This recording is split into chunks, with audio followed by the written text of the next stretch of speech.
Yung con ở tại nhưng mà chỉ ở đây nè. Có những giá tới tù mã tức là Cái này. cổ cây ở xa. Tên đó Gì tại đó tài gì đó. Ừ. Nhân như là như có ảnh không?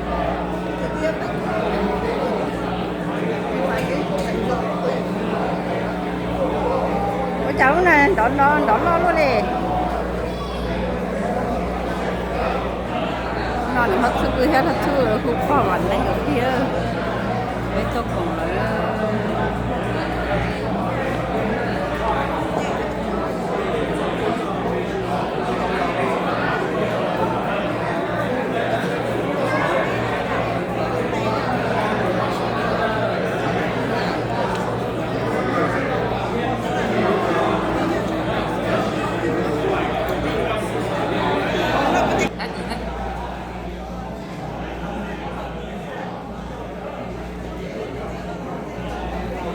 sẽ có cái mùa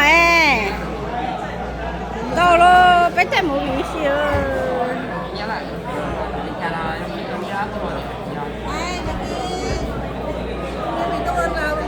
bên mình chắc muốn tới sổ sạt thì à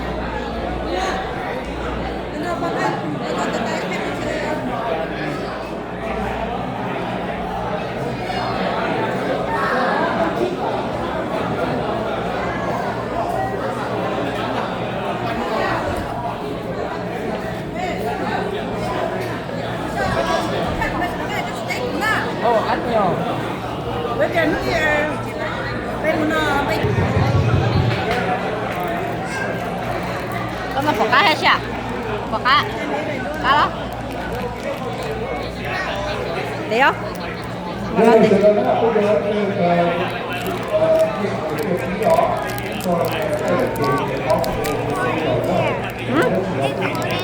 yeah nó chạy có bỏ cái chén à có bỏ cái đó nó họ có bỏ nó cái à có nó cái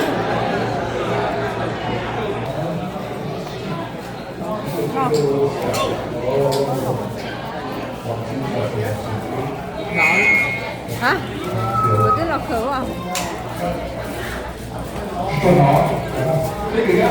cái chú lọc khử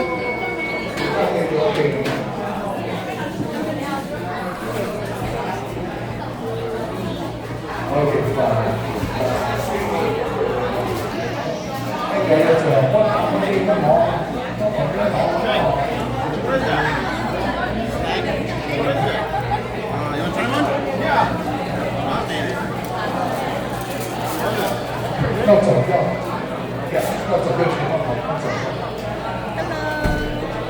lúc bữa nay còn một cổ lên lúc bữa phải mà thế à thế à phải mà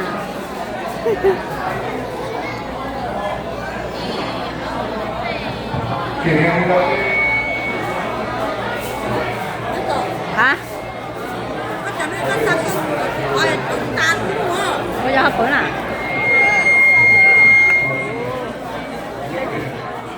có mất chỉ lấy hết vào rồi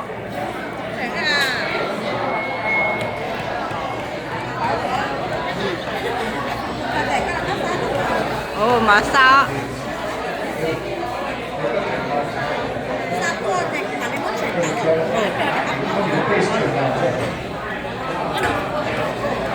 thầy nóng như vậy mà thầy luôn